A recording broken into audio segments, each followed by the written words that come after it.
Hi, I'm Roger Mashad. At Franklin Templeton Investments, we believe that citizens need to be informed about the resources that can help make higher education more affordable. That's why we're proud to support programming produced by the Caucus Educational Corporation and their partners in public television.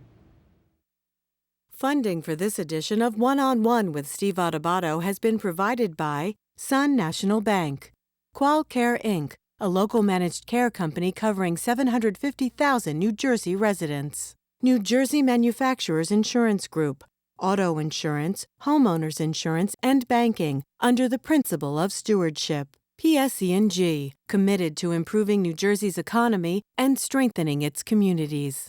Fedway Associates, Inc., the Russell Berry Foundation, and by Cohn Resnick, providing accounting, tax, and advisory services for more than 90 years. This is One-on-One. When you first heard that they were doing Charlie Rose and Gayle King, didn't you go, what? People like laughing at others, so I don't mind if the other is me. See, you go right into the character. That's what it is. I'm bringing families together a half an hour each week. Man, I'm doing something special. And so I do feel successful.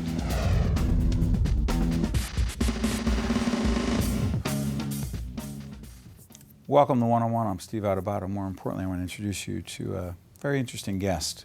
He is Damien Echols. He's the author of a book called Life After Death. It's a New York Times bestseller. A little bit about your story. In 1993, Damien and two of his friends were arrested and charged with the murder of three 8-year-old boys in West Memphis, Arkansas, where you were born.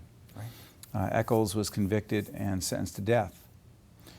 He spent the next 18 years on death row.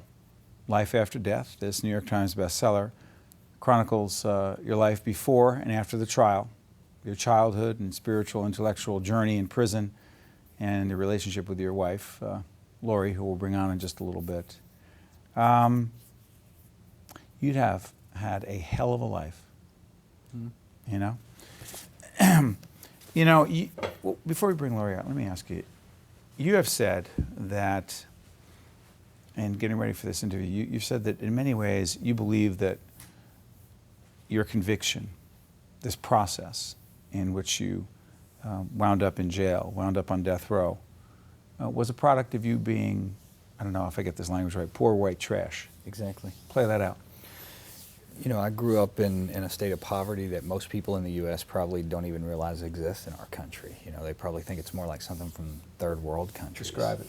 There were times we didn't even have electricity or running water. You know, when I was a kid, my family would have to carry 5-gallon buckets to other places to get water and bring back to the house, and you would have to heat that up over the fire and pour it into a tub just to take a bath. And then when you're the kid, you take a bath after everyone else, so you're using their bath water basically. We ate free food from the government. You know, to this day, I can't stand rice, just because when I was a kid, we were so poor that a lot of times the only thing we had to eat was white rice that we got from standing in, you know, the government commodities line. My father could not read or write a single word other than his own name. Someone had taught him to sign his name just so he could cash his own paychecks. I have a 9th grade education, and that's more than anyone else in my family. If you look back through our family tree, I doubt you would ever find anyone that has a high school diploma. There's a film, West of Memphis, documentary. Talks about how you were railroaded into this conviction, that you admitted to these murders, but it's a little more complicated than that. Why don't we take a look at it and we'll talk about it. Let's go to the film. Most people think that this case is something extraordinary. It's spectacular in some sort of way, and it's not. People like Burnett and Fogelman, they thought they could make a name for themselves off of this case because really, you're dealing with 3 kids who were bottom of the barrel, poor white trash that nobody's ever going to ask another question about. He thought they would say guilty, this whole thing would be swept under the rug, the state would kill me, Jason and Jesse would spend the rest of their lives in prison, he would move up the political ladder. That's all he cared about. This case is nothing out of the ordinary. This happens all the time. Does it? Absolutely. I think it happens much more often than people think it does. We were just fortunate enough to Tell the have other two guys were. Jesse. Jesse Miskelly and Jason Baldwin. They're friends? Jason was my best friend at the time. Jesse Miskelly, I knew who he was. We weren't really great friends. Who are we looking at right there? Yes, it is. Jason and Jesse. Yes. Jason and Jesse. Yes. And so you guys are hanging out. This thing goes down. These children are murdered. You admit to it. Why? Actually, I wasn't the one that confessed. The one that confessed was Jesse Miskelly. Did they roll on you? Well, what happens is they take a mentally challenged kid from our neighborhood. He has an IQ of 68. That's Jesse. Yes, they take him into the police station, and for somewhere between 12 to 14 hours, they torture a confession out of him. He couldn't get any of the details of the crime scene right because he wasn't actually there, but none of that mattered. The only thing that mattered to them was they got him to say yes. In the process, he implicated me and Jason, so they arrested all three of us. So tell folks again, how many years you spent in prison? 18 years. I was 18 when I went in, spent 18 years in, so literally half my life in prison. 10 years in solitary confinement. Yes. Okay, so as best you can, describe for our audience who are going to have a real hard time even comprehending what you're saying, those 10 years in solitary confinement. I saw so many people in there that are driven absolutely stark raving nuts by it. It wasn't just people on death row. They built this super maximum security prison, and they were keeping people in there with much lighter sentences that are being driven mad by it. You know, in our society, we tend to have this idea that, well, if you're in prison, you get whatever you deserve. You know, that's your problem. Well, Is that you in prison? Take a look at that. It is. That was me in my 20s. Does that actually seem like a different person to you? In some ways, yes. In some ways, no. Okay. Go back. I'm sorry. I took you off track. How did you get through, I forget about 10 years, how did you get through a day? Each day? Putting one foot in front of the other. You can't focus on some future time. You have to build some sort of life for yourself that you focus on a day-to-day basis. If you're constantly looking towards some abstract future, you're going to go insane. Knowing that you were innocent. Yeah. Telling people who would listen that you were innocent. But most people wouldn't listen. Most people didn't care. They think if you're in prison, you must be guilty. Because everyone's saying they're innocent. Well, it's not actually true, but that's what people think is true out here. Most people in prison that are guilty will actually, the vast majority of them will tell you they're guilty. You know, you actually come across very few people in prison that are guilty that will say they're innocent. Most of them, they figure, why bother? They're never getting out of there anyway. There's no reason for them to lie. But that's the idea that people have. They think that everybody says they're innocent. So nobody listens to you whenever you say it. When did you start writing this book? I wrote, it was about, I think, 3-4 years after I arrived on death row. I wrote 85% of this book from my cell on death row. How? Just through letters a lot of times, through journals. A lot of it was narrative. You know, I had been in prison so long I started to lose memories. I started to forget what things were like. You know, for example, I could remember that pizza had been my favorite food, but I couldn't remember what it tasted like anymore. And I didn't want to lose everything of my previous life. I didn't want to become someone that existed in prison forever. So I started to write out my memories, the things I remembered from my childhood, my life growing up. I wrote them out because I didn't want to lose them. I wanted to maintain those. And later that's what became the book. You were writing, but in 1996 you got a letter from Laurie Daniels? Davis. Sure, Laurie Davis. Laurie Davis writes you a letter, and we'll bring Laurie out in a second. Laurie says what? You know, I can't even remember the exact wording of the letter, but from the very first time I heard from her, I knew this was someone absolutely unlike anyone I'd ever known before. She made me want to see the world the way she saw it. You know, she would see things that other people would think are mundane or mediocre, but she would see them in a way that made them seem magical, and it made me want to be able to see the world like that, and I fell in love with her. We've been together for about 18 years now. Hold on, you fell in love with her through those letters? Yeah, I did. Did she say she believed early on that you were innocent? Oh, she knew I was, because she had seen the way she wrote to me the first time was she lived in New York at the time, and had seen the very first documentary they made about the case, Paradise Lost, which came out in 1996. And after she saw it, she said she couldn't stop thinking about it. And a few days later, she wrote me the first letter. We eventually got married in 1999.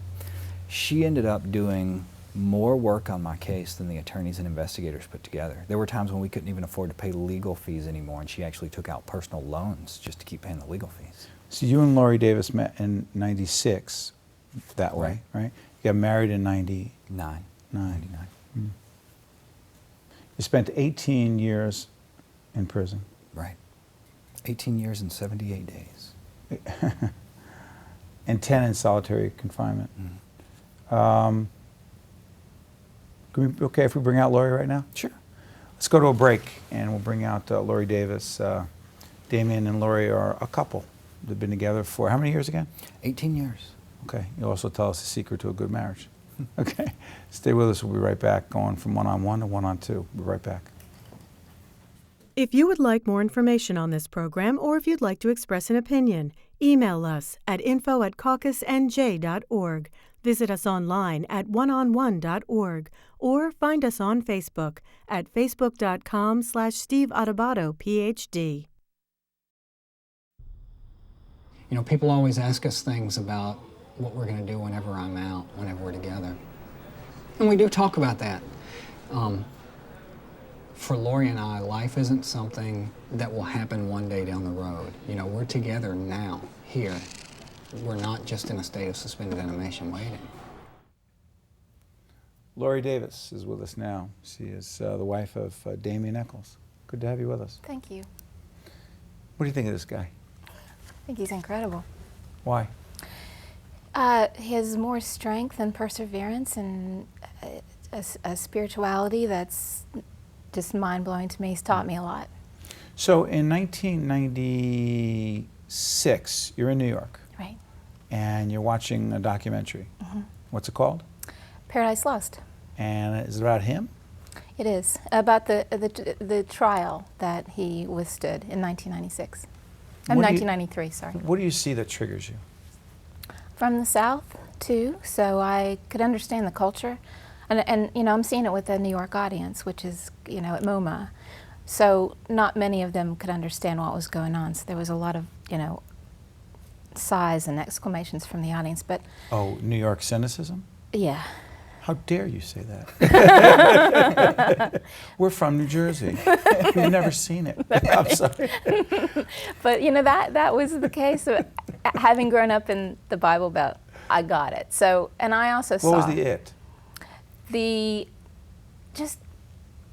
I don't know, growing up in a small town and being different and having an intellect that didn't go with the rest of the, you know, that it's just, it's tough. And I saw that he was living through it, and in the worst way possible. You knew he was innocent?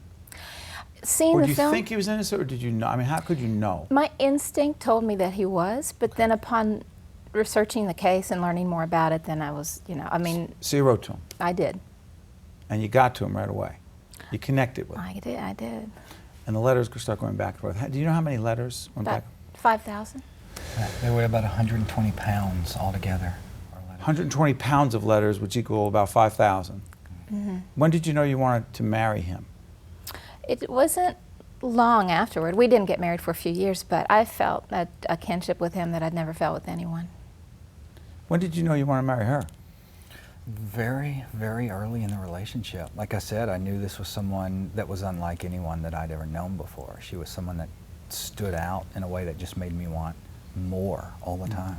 But here's the tricky part. So many complicated pieces of this. There was a very good chance that he was never going to get out. How much did you think about that? I didn't. I just didn't allow that thought into my head, and neither one of us. For the whole time we endured all those years. It's just, I believe if you put that in your head, then that's what's going to happen. I compared it to a race car driver. The way whenever they're teaching a race car driver to drive, they tell them don't look at the wall. If you look at, look at the other cars, look at your instrument panel. If If you look Don't look at the wall. Sooner or later, you're going to drive into it. You're going to move in the direction that you focus on. So we didn't focus on things like that because we didn't want our lives to move in that direction.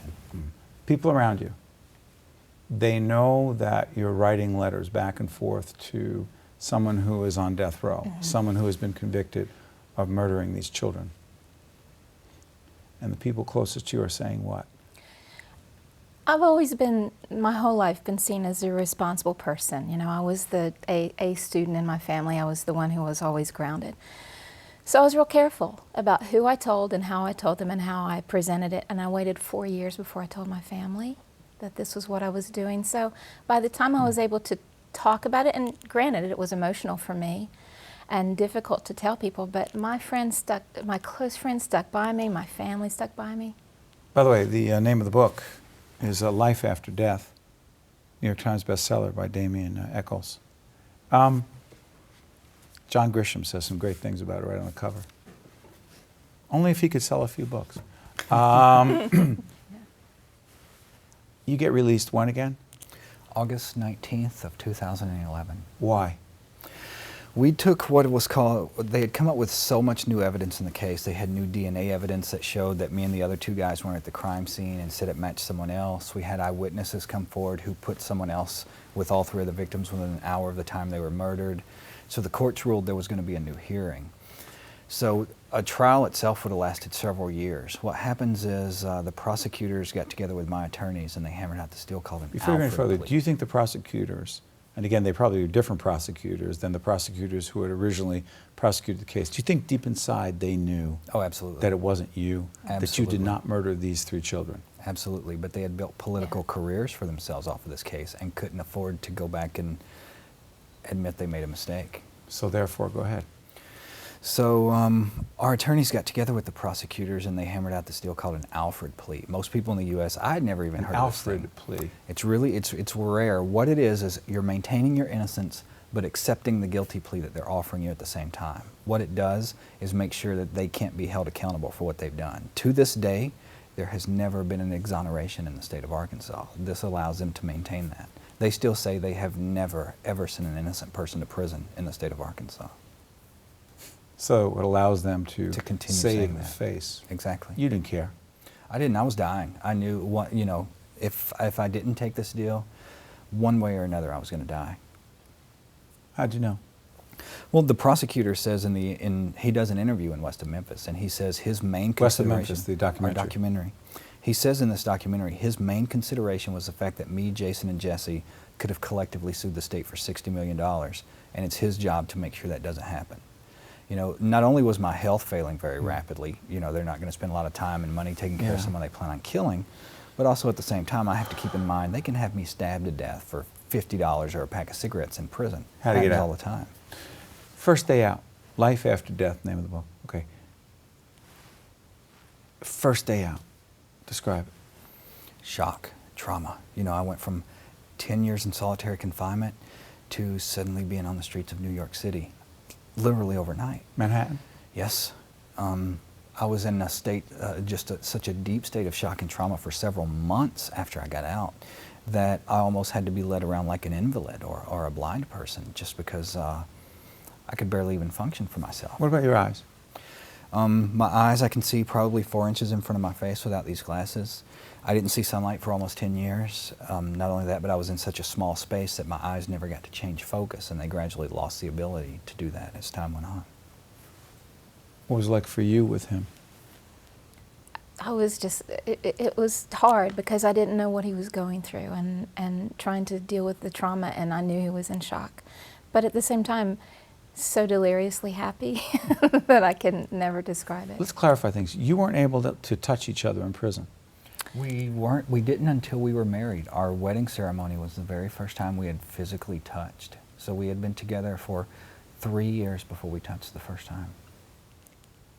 First kiss? The wedding ceremony. Yeah. In prison? Yes. Yeah. I feel like Oprah.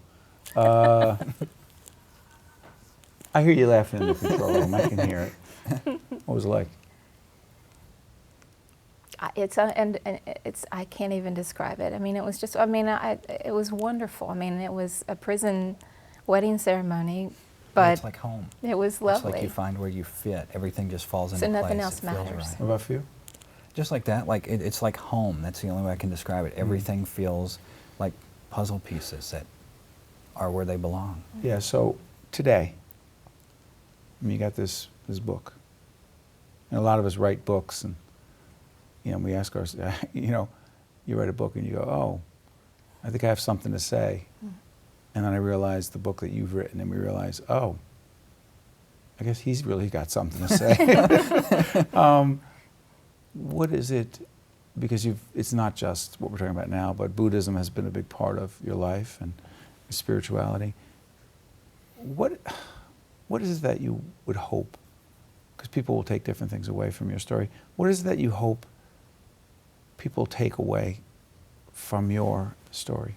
Inspiration, honestly. This could be a very dark story. It could be a very depressing story. It could be, like a black cloud hanging over your head, but that's not what we want. We want people to come away from it seeing that it's possible to survive these incredibly brutal odds and come out the other side happy and a better person, not just broken. So someone says, watching, I can't do it. I can't get through it. I can't. I'm done. And I guess everyone has their own, everyone has a different threshold for whatever it is. And that's your business. Again, I can't even begin to comprehend. I'm going to repeat, 18 years plus. 78 days. 18 years, 78 days, 10 years in solitary confinement for a murder you did not commit. Railroaded. The prosecutors knew it. They agreed to it, but allowed them to save face. I just want to be clear everyone understands what we're talking about here. Someone says, I can't, whatever hurdle they face, you say? I know it sounds simple, but just in your head and to speak it every day, to say I can. So when you're out there talking to people on the road, is that what you say to them? Yes. And what Because about the that's the spirituality beginning. part? Yeah. I'm sorry for interrupting. No. For you, that's what it is. But for everyone has their own.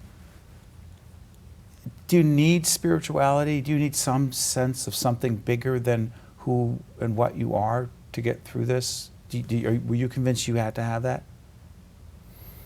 I don't think it was so much what we thought as much as it is the practice itself. It's not the belief that matters. That you Explain have that. to. Well, a lot of what drew me to meditation and to energy work in the first place is that it's not really Energy about work. Reiki, Qigong. Like I said a while ago, there wasn't much medical care, so I had to learn those things just to preserve my health as much as I could, to deal with a lot of pain, physical pain. Those are the things that helped get me through that. So it wasn't as much about belief as it's sort of the aim of religion, but the method of science. You want to know what works, why it works, how it works, what makes it work better. Whenever you do apply yourself to things like that, it changes the way you view the world. It changes your life.